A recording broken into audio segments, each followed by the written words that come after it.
When the outlook is bright, bring it before their eyes, but tell them nothing when the situation is gloomy. Attack is the secret of defense. Defense is the planning of an attack. Great results can be achieved with small forces. Opportunities multiply as they are seized. If quick, I survive. If not quick, I am lost. This is death. The worst calamities that befall an army arise from hesitation.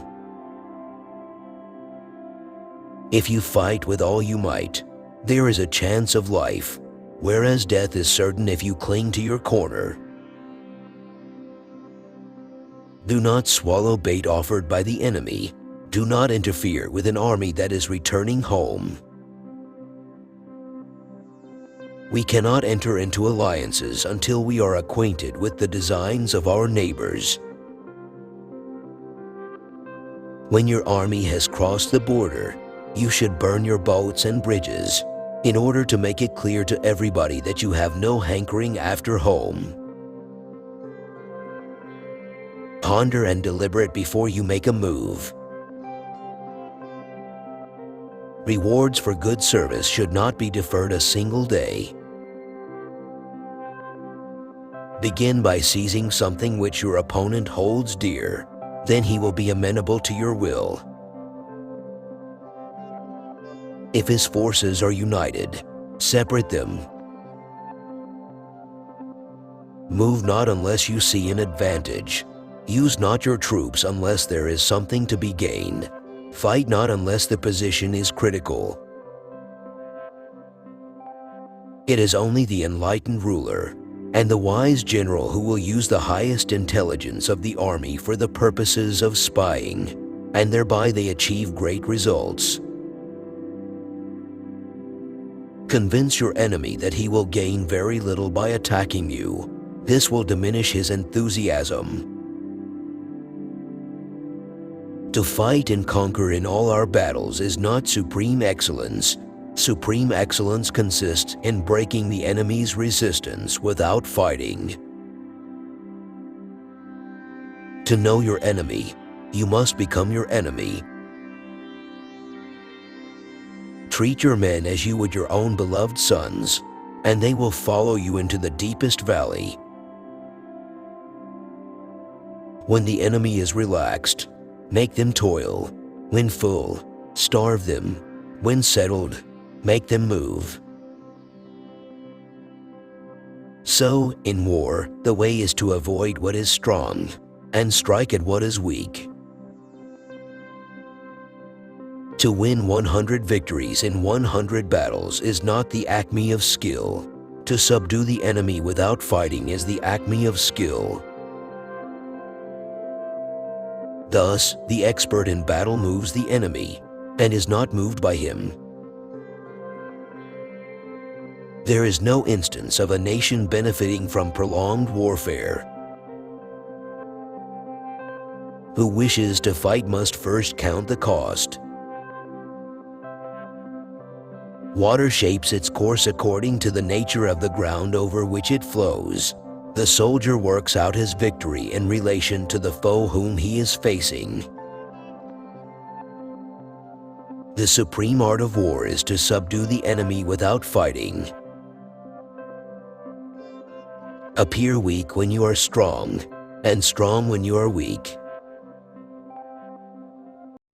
If there is a disturbance in the camp, the general's authority is weak. Hence, that general is skillful in attack whose opponent does not know what to defend, and he is skillful in defense whose opponent does not know what to attack. Energy may be likened to the bending of a crossbow, decision to the releasing of a trigger. You have to believe in yourself. Build your opponent a golden bridge to retreat across. One may know how to conquer without being able to do it. What the ancients called a clever fighter is one who not only wins, but excels in winning with ease. The wise warrior avoids the battle. The whole secret lies in confusing the enemy so that he cannot fathom our real intent. One mark of a great soldier is that he fights on his own terms, or fights not at all.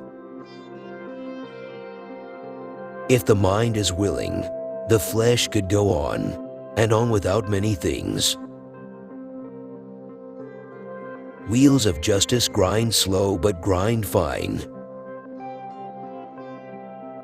Never venture, never win. It is easy to love your friend, but sometimes the hardest lesson to learn is to love your enemy.